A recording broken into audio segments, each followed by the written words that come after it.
sacrificios, al señalar esto está en el control de Dios. Y si, a ver, ¿cuál es la razón por la cual los emperadores romanos remitían su origen al sol? ¿O por qué los aztecas remitían su origen al sol? ¿Por qué razón?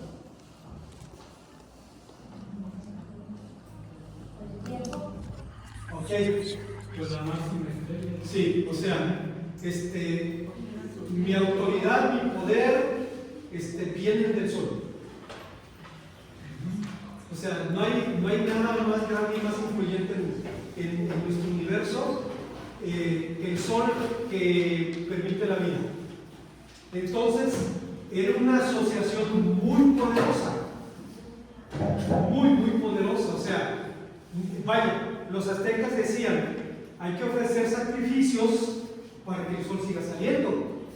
Si el sol no sale, nos carga el payasito a todos, ¿no? Entonces hay que ofrecerle sangre para que siga saliendo. Si usted tiene una moneda de 10 pesos y ve allí el centro, en la moneda, el centro del calendario azteca, va a ver que la lengua de la figura que está en el centro es un pedernal, es una piedra para sacrificios. O sea, está asociado a esa mentalidad. Entonces, si los romanos y la casa dominante remite su poder, su autoridad y su gloria al sol mismo, cuando Dios hace que el sol le permite hacer cosas que normalmente no hace, se le permitió, dice el texto, significa que está bajo el control de Dios. Hermano, Sí. inclusive la figura del sol provoca también la lluvia. Cuando es intenso en la agricultura, Sí. casi todo el mundo dice va a llover. Sí. Y generalmente así. Sí. Vaya, al menos en esta región del país, antes de que llueva tenemos que pasar tiempos de calor intenso, y eso hace que el océano empiece a generar movimientos allí que idealmente deben terminar en lluvia para el continente, ¿no? En Jalapa es muy común cuando el sol sale muy fuerte en la mañana, en la tarde llueve. Porque Así de seguro. hay lugares, Después salen en Lina. hay lugares donde llueve todos los días, ¿no? ¿Cómo se llama? Todos los días. Pero bueno, tiene mucha lluvia.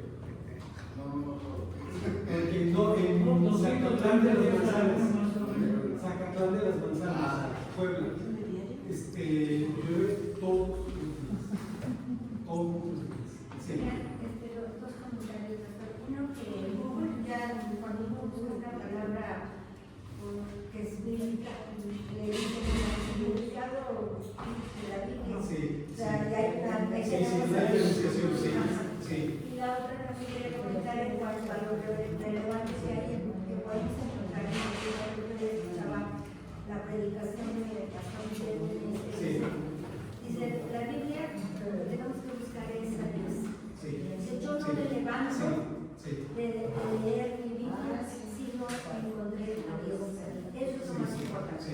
Sí. Mire, la Biblia habla de historia, pero no es un libro de historia. Habla de geografía, pero no es un libro de geografía, entre paréntesis. Hay un escritor judío, León, olvido el apellido, que escribió una novela que se llama Éxodo, en los años 70, León Uris, no recuerdo. Bueno, el hecho es que él dice que cuando los primeros Hanutzim, los primeros peregrinos, empezaron a llegar de Turquía y de Europa a la tierra de Israel en el finales del siglo XIX, los que hicieron los kibbutzim, las granjas colectivas, que entre paréntesis en ese tiempo era un modelo socialista. O sea, eran granjas colectivas donde la gente renunciaba a la propiedad privada. Después, cuando se convirtieron en fuente de riqueza, porque hay kibbutz que producen productos agrícolas, otros industriales.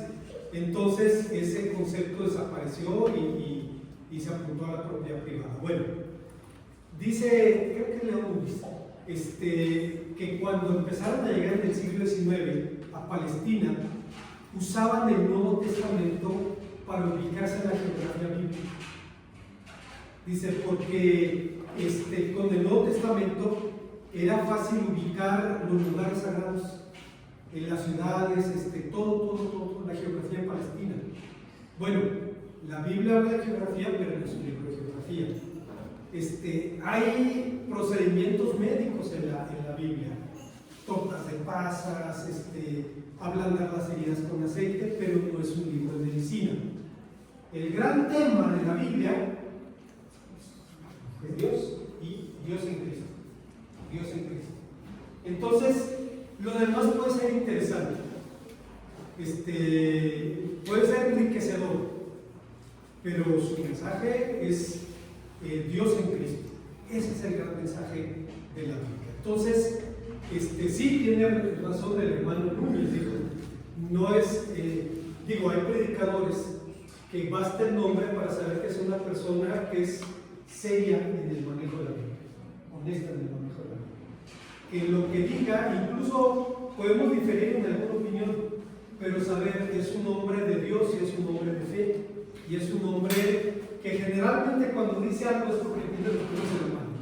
O sea, cuando le está diciendo algo es porque sabe a qué se está remitiendo, y lo mismo pasa con John Piper, con MacArthur, con predicadores serios, con Michelet. O sea, son predicadores serios, hombres cuya única lealtad es con Cristo. Su lealtad es con Cristo. Y si no son de los que dicen, estas son mis convicciones y si no te gustan tengo otras. No, son las que tienen y van a vivir y morir por ellas. Bueno, eso es cierto. A final de cuentas, otra vez, vemos que en el centro está Dios ejecutando su juicio con las plagas sobre la maldad de un sistema idolátrico.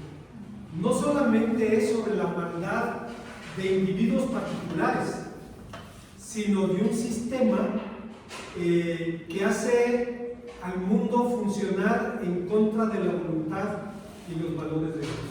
Agustín de Hipona lo vio, lo hemos dicho muchas veces. En el libro La ciudad de Dios vio dos ciudades, la ciudad del mundo, que representan los reinos de la tierra, y la ciudad de Dios. Dos amores fundaron dos ciudades. La primera, el amor propio hasta llegar al desprecio de Dios, hablaba de Roma. La segunda, el amor a Dios hasta llegar al desprecio propio. La una puso su dignidad en sí misma y en su poder para someter a los pueblos. En la otra, los unos a los otros se sirven con caridad. Estaba diciendo, son dos reinos diferentes. Lo tuvo claro, pero no inventó ese concepto. El día de ayer en la clase homilética decíamos, no somos productores de la verdad, no somos editores de la verdad, somos distribuidores de la verdad. Distribuidores de la verdad. Sí. O sea, la vamos a conocer. No la editamos, no la inventamos, la verdad ya está allí. Cuando un predicador predica, el mensaje ya está allí. Su tarea es presentarlo de forma creativa, amena, interesante, pero no es su verdad, no es su mensaje, es la palabra de Dios siendo comunicada. Hay predicadores laicos sin formación que son tremendamente poderosos. ¿Por qué? Pues porque son dóciles a la dirección del Espíritu Santo. Sencillamente. Gente que no tiene mucha formación, pero tiene las cosas claras. ¿Cuál es nuestra prioridad? ¿Cuál es nuestro mensaje? Nuestro mensaje es Cristo. Que Dios estaba en Cristo reconciliando a los hombres consigo mismo. Y nos dio el ministerio de la reconciliación. ¿Preguntas o comentarios? Sí, adelante. Está increíble que aquí está todo. Sí. O sea, y a veces es que eso está en la Biblia. Ay, no, es que todo está aquí. Si la leyeras, vieras que, y lo increíble es que los tiempos de cuando se escribió a los actuales no han cambiado. Entonces, pues aquí está todo, pero a veces no la leemos. Las circunstancias cambian, la naturaleza del hombre no. Solo Dios la puede cambiar. Sí, es verdad. Y yo mejor en alguna ocasión decía a mi hermano Gus que en la iglesia donde se congregaba su mamá decía, las personas no decían algo sin citar un versículo de la Biblia. Dice, no estoy tan seguro de cuán correcta fuera su hermenéutica, dice, pero siempre que había una situación tenían un versículo de la Biblia para invocar. Y ese, o sea, puede ser el fanatismo para el mundo, ¿no? A Carlos Spurgeon le llamaban el príncipe del oscurantismo, el príncipe de las tinieblas, porque tenía un mensaje de confrontación, o sea, no se la adornaba, no le ponía florecita, le decía lo que la Biblia dice, con amor, pero se lo decía. Hermano Efraín. Y debemos de tener cuidado que muchos pastores actualmente, como decía, refieren a la Biblia a ser bíblico. Y un versículo dice ciertas cosas dentro de lo que es profético, histórico, poético, ellos lo interpretan a su manera, en vez de interpretación privada, sino de interpretación en la Biblia, y caemos en el error, porque dicen, yo soy bíblico, entonces agarra un versículo y porque lo dice así, es su verdad de él. Sí, y es verdad, porque yo lo digo y es mi verdad. Ese es un problema. Me sorprendió que todavía eran marxistas. De veras, o sea, me sorprendió mucho que todavía. ¿Quiénes son los marxistas? Es una corriente que cuando ustedes saben, así con mucha imaginación.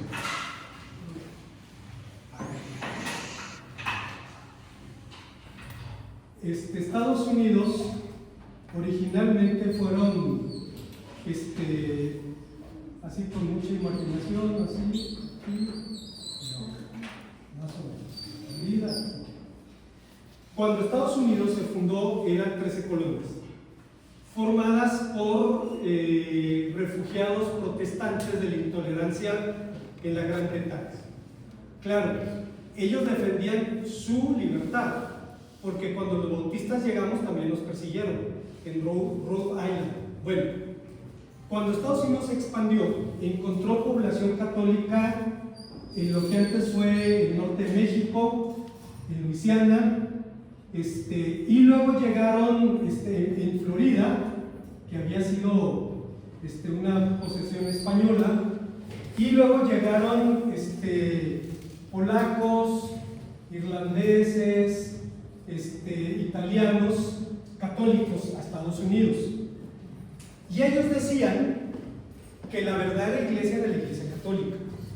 Entonces algunos evangélicos reaccionaron diciendo: el argumento de la iglesia católica es la sucesión apostólica, que no se sostiene de un análisis serio de la historia, no se sostiene.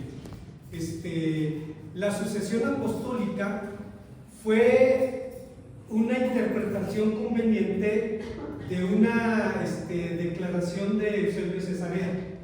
Eusebio escribe a la iglesia de Roma y dice que él podía remitir el origen de los obispos de Roma, Pedro, Anacleto, Clemente, Lucio, etc. Entonces hace una lista y entonces la iglesia católica toma ese fragmento y crea la sucesión apostólica, desde San Pedro, que es al que el Señor le entregó las llaves, hasta, pues ahorita ya no hay, ahorita está en veremos. Sí, hasta Papa Pancho, que miren, para que se den cuenta de la humildad de Papa Pancho, argentino, sencillito, pudiendo llamarse Jesús II, se llamó Francisco I. Bueno, la sucesión apostólica es eso. Entonces algunos evangélicos dijeron: no, nosotros tenemos la verdadera sucesión apostólica, y juntan valdenses, cátaros, anabautistas, o sea, todos los grupos disidentes de la historia, algunos buenos y otros no tanto, Digo, gente como los anabautistas, aunque hubo una rama violenta, revolucionaria, es una asociación positiva, pero hubo órdenes militares, los cátaros, o sea, que pelearon la guerra contra la Iglesia Católica, y entonces dicen, la sucesión no fue de obispos, fue de iglesias, la iglesia verdadera, cambiando de nombre por el apodo que le daban, y podemos conectar nuestro origen hasta San Pedro.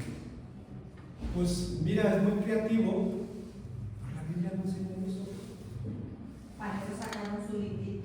Sí, claro, la huella sangrienta, sí, el rastro de sangre. Sí, Y eso no es mucha imaginación. sí, la verdad. La Biblia no enseña eso.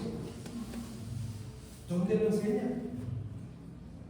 Usted y yo somos cristianos no porque nos bautizó uno al que lo bautizó otro hasta que lleguemos a San Pedro.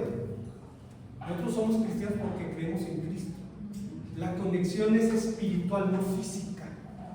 Y entonces, para combatir una mentira, los lamarquistas se basaron en la misma mentira. En la misma mentira. ¿Saben qué, hermanos? Dejen que ese argumento lo usen los católicos. Ellos lo inventaron. Nosotros no tenemos por qué seguirlo. Nuestra conexión es espiritual. Tiene que ver con creer en el Evangelio. El fundamento es apostólico porque predicamos lo que predicaron los apóstoles. Y entonces, como dice el hermano Efraín, no se vale tomar un texto y decir soy bíblico porque mi interpretación es la única posible, ¿no? No se puede. El problema, hermanos, con eso es que se termina siendo sectarios. Ahora está con el Señor un querido amigo, se llamaba Jorge Villarreal. Yo lo conocí porque fue uno de los precursores de la iglesia que me ganó. Él era, voy a hablar de él en un sermón pronto, chaparrito, blanco, muy simpático, tenía como frenillo. Él era de Monterrey, pero vivía en Torreón. Y yo lo conocí enseñando sobre sectas. Y un día, meses después, lo volví a saludar. Le digo, ¿qué pasó, tocayo? ¿Ya estás enseñando sectas? No, tocayo, dice, ya no quiero enseñar eso porque los hermanos se hacen muy racistas, dice. ¿Qué quería decir? Se hacen sectarios. Andan viendo a todo el mundo como dicen que Dios ve a los ratones, ¿no? Chiquitos y orejones. Andan viendo a todo el mundo por encima del hombro. Eso no es cristiano. Eso no es cristiano. Creerme mejor que mi hermano. Cuando la Biblia dice, el que se gloria es en el Señor. Es en La el Señor. salvación no es absoluta de una sola fe. Claro. Por eso cuentan la historia que les decía, ¿no? De el que se va al cielo, le abre San Pedro y ¿tú qué eras? ¿De qué denominación eras? Dale, vamos. Y ya lo lleva y dice, pasan por un pabellón y están persignándose. Y estos son católicos también, sí. Pasan por otro pabellón y están saludándose con el programa. Eso es un motorista. Y luego pasan por un lugar de una muralla apoyada. Oye, ¿quién está aquí? Están los bautistas, pero creo que están solos. No va por ahí. Pero faltó los que estaban brincando. Sí. Palmeando y brincando. Y estos, pues, carismáticos. También vinieron. Bueno, los anarquistas están peor, se creen más sectarios y más exclusivistas todavía que Los grupos históricos, los grupos sí. evangélicos. Sí. O sea, ya no estoy criticando a mi hermano pentecostal, no, entre el mismo bautista, eres calvinista, crees en el arminianismo, o eres reformado, o eres todos esos, nadie vale. O sea, son ellos los lamarquistas, los únicos. Sí. De hecho, ellos creen que van a estar en las mesas del Cordero, ellos sentados en las mesas, y todos nosotros les vamos a servir. Sí, así son. Para que Pues se qué preparen. diferencia si el Señor lo hizo. Sí. Y si me toca servir a mis hermanos, ¿cuál es el problema? Señor, no los pies. ¿Cuál es la humillación? Pero nos van a decir,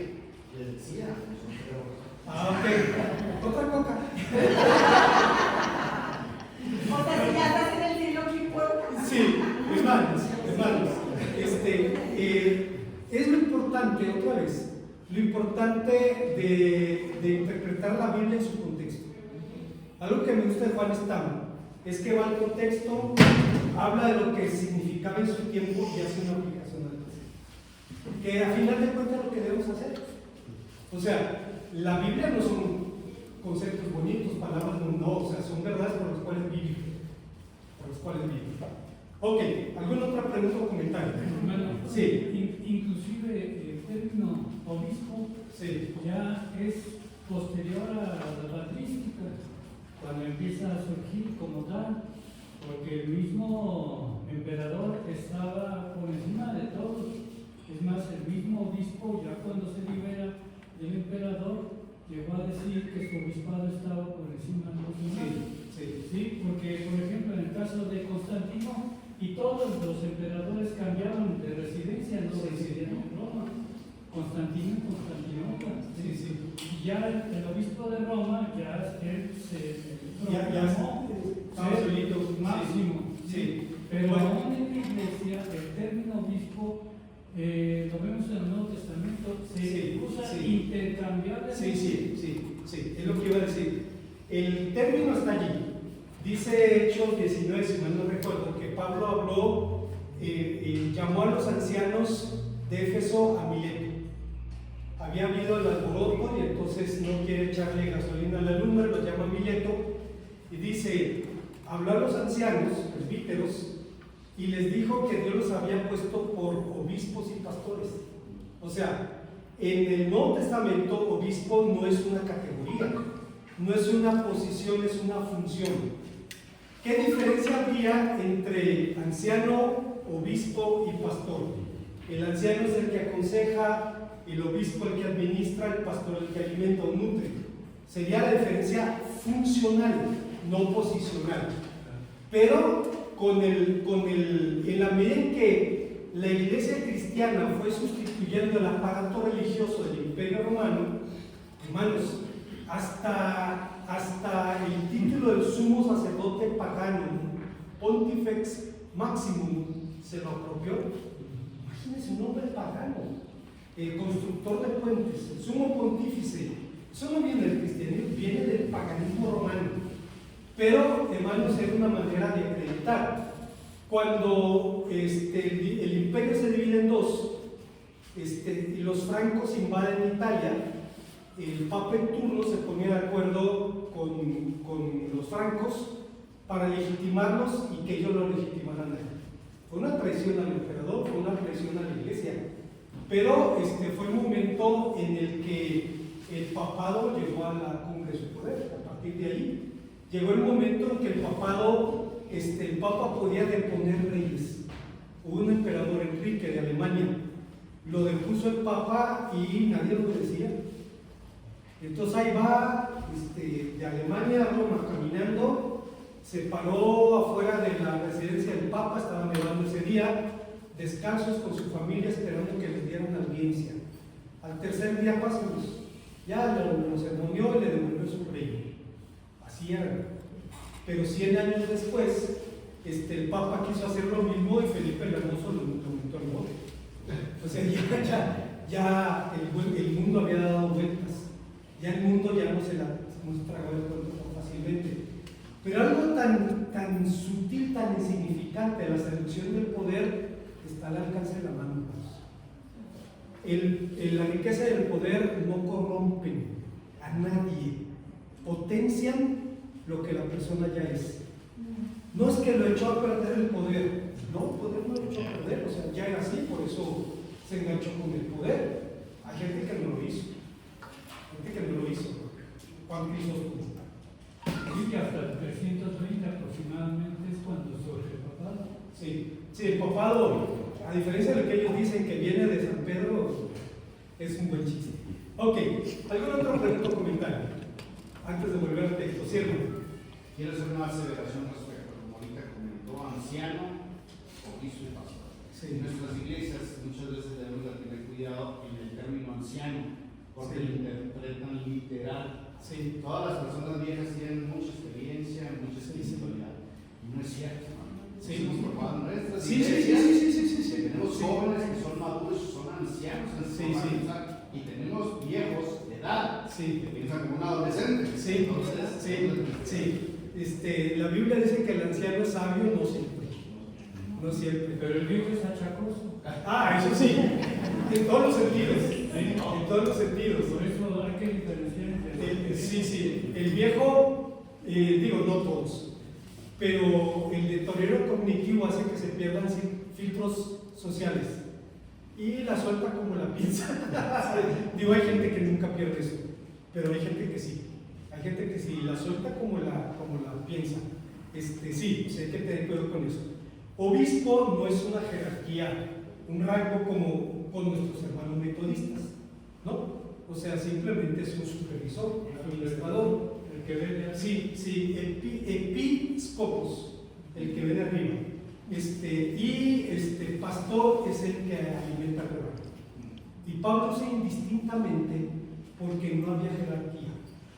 Luego los escritores católicos se quejan diciendo, es que en el Nuevo Testamento no se ve la jerarquía.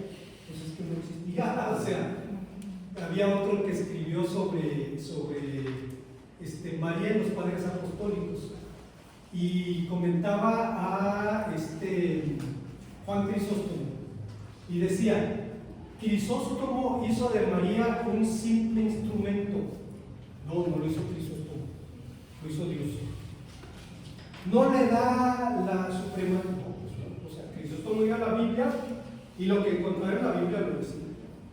No, y la declaración de María engrandece mi alma, Señor.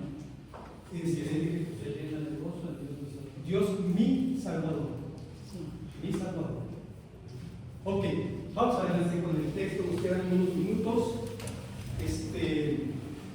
Dice cuando están aquí que obviamente estas plagas son ataques contra la idolatría de ese tiempo. Desde Augusto hasta Nerón, la dinastía imperial asumía el papel de nuevo Apolos, que traía una edad de oro. Dice, Augusto mandó acuñar monedas con él con rayos saliendo de su cabeza como Apolos, pero ahora el mismo sol que habían adorado y que habían apropiado con fines políticos se vuelve contra ellos.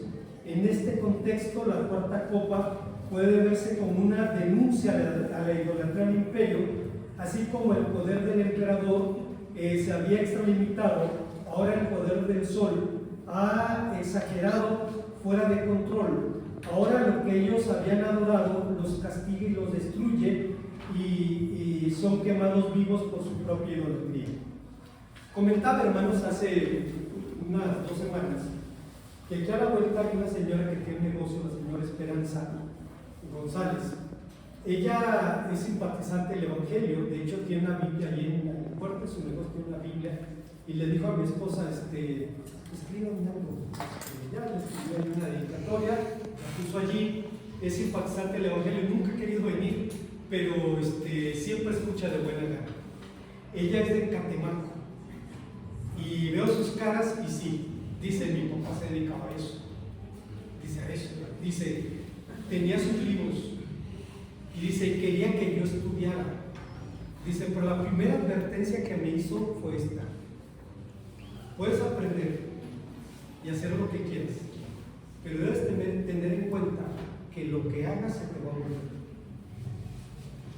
Dice, en esos medios lo tienen bien claro, dice, lo que hagas se te va a devolver. Y dice, yo ya le tenía miedo. No, pues gracias, o sea, ¿qué necesidad tengo de eso, no? Dice, decidí que no era para mí. Dice aquí el texto, al sol del que acreditaban su poder y su autoridad, que habían secuestrado para su propia codicia, dice, ahora los estaban quemando. La idolatría hace eso. La idolatría hace eso. Decía C.S. Lewis, es un librito que se llama Peso de Gloria. Yo batallé mucho para encontrarlo, lo encontré en portugués. Y bueno, pues es muy transparente, se puede traducir sin mayor problema. En Peso de Gloria, C.S. Lewis dice, nos obsesionamos con el sexo con el poder y con la riqueza. Dice, pero son cosas perecederas. Con todo respeto digo esto. Dice mi hermano Saúl Ochoa, el sexo es como la Coca-Cola. Empieza clásico, luego light y luego cero. dice, así es. Dice la realidad. Dice la realidad. Decía C.S. Lewis, el poder es efímero, es pasajero. La riqueza también. Y luego la riqueza tiene la peculiaridad de apoderarse del codicioso. Decía Juan Crisóstomo que el codicioso piensa que es dueño de sus riquezas y no se da cuenta que las riquezas son dueños de ella. Son dueños de ella. Bonhoeffer decía, queremos arreglar nuestras preocupaciones con bienes cuando los lazos que nos unen a los bienes son preocupaciones. Yo no me preocupo por el Ferrari Profo del año que no tengo. Y si lo tuviera y lo dejara en la puerta del templo, a la hora de predicar tendría un ojo en el gato y otro en el garabato. Es decir, no me vayan a rayar mi coche. Pues no lo tengo. Ni lo quiero ni lo necesito. Pero las cosas pueden apoderarse del supuesto dueño. Decía C.S. Lewis, dice, nos conformamos con muy poco. Dice, actuamos como niños que se dedican a hacer pasteles de lodo en un charco en su barrio. Dice, ignorando las grandes bendiciones que Dios tiene para nosotros, sin entender lo que sería pasar un día de campo en la playa. Dice, nos conformamos con él. Ponemos las cosas, los ojos en cosas efímeras. Decía John Piper, dice, ¿qué es el poder? Cuando en el universo no hay poder más grande que ser hijo del Dios Todopoderoso. ¿Qué es el sexo? Dice, el sexo es un bostezo comparado con la gran alegría que Dios nos promete. ¿Qué son las riquezas? Y hace un análisis serio y dice, hay que comparar esas fuentes de gozo con el tiempo, verlos con el criterio del tiempo y ver que con el tiempo se desgastan y desaparecen. ¿Es verdad? Es verdad. A final de cuentas, el propósito del relato sí es juzgar la verdad de los hombres, pero es juzgar al sistema idolátrico que secuestra a los hombres y los aparta de Dios. ¿Alguna pregunta o comentario para terminar? Sí, hermano. Ya hermanos, para el 44 Ok, sí, en este texto, sí. Si usted no tiene el cuarto, vaya buscando. Creo que en Mercado Libre todavía se conseguía, no sé. Yo lo tengo, porque lo vendió la hermana. Sí, sí. Pero. De hecho, era que los consiguió aquí en